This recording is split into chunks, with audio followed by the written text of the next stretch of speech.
La façon dont vous vous hydratez aussi peut, de façon surprenante, augmenter de façon considérable votre risque de développer du surpoids, de l'obésité. Ainsi, une surconsommation de boissons sucrées va contribuer à un apport en calories absolument inutile pour l'organisme humain et qui va augmenter de façon considérable votre risque justement de développer du surpoids, de l'obésité et les complications qui lui sont associées.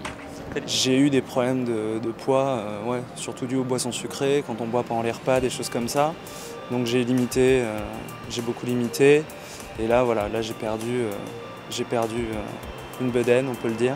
Après, au niveau de tout ce qui est sucré, c'est sûr que bon, voilà, je suis bien placée pour savoir tout ce qui que c'est pas très bon pour, voilà, pour ce que j'ai et que je devrais faire attention. Mais bon, c'est vrai que c'est plus facile de commander ça qu'autre chose quand on est entre amis. C'est sympa, quoi.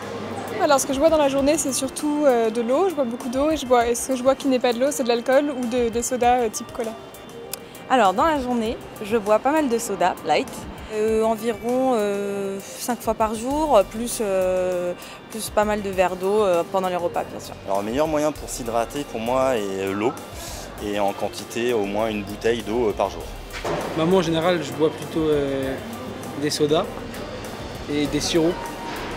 Moi, je bois que du soda. Soda ou cola. Que ça, je bois pas d'eau. Je sais que c'est pas bien, mais je le fais quand même. Et voilà, quand on ne veut pas boire de l'alcool, parce qu'au bout de 2-3 verres, voilà, du coup je consomme voilà, des sodas, des choses comme ça, quoi. On boit beaucoup moins de cola, enfin je bois moins de cola, parce que c'est sucré, parce que le light il est mauvais, parce qu'il y a de l'aspartame, mais je pense que j'en boirai tous les mois. Personnellement, dans mon frigo, il y en a un. Donc oui, je bois de l'eau, mais j'avoue que oui, je vais voir et je pense qu'il y en aura toujours dans mon frigo. Le soda est une boisson pour moi assez addictive. Donc une fois qu'on a goûté, on ne peut plus s'en passer. Vous savez, lorsqu'on souhaite avoir un mode de vie compatible avec la santé, dans un premier temps, il n'y a pas d'interdit alimentaire. Mais il y a des choses qu'on doit consommer de façon quotidienne et il y a des choses qu'on doit consommer avec beaucoup de modération. Alors, par exemple, au niveau alimentaire, les fruits et légumes peuvent être consommés en très, très grande quantité. On a une littérature scientifique très, très abondante qui nous montre que les grands consommateurs de fruits et légumes sont beaucoup moins à risque pour développer des problèmes comme l'obésité abdominale, le diabète de type 2, les maladies cardiovasculaires. Par contre, une surconsommation d'aliments raffinés riches en sucre et en gras va augmenter ces risques. Alors, de la même façon, on doit avoir une pyramide de l'hydratation où, à la base, on peut consommer finalement de l'eau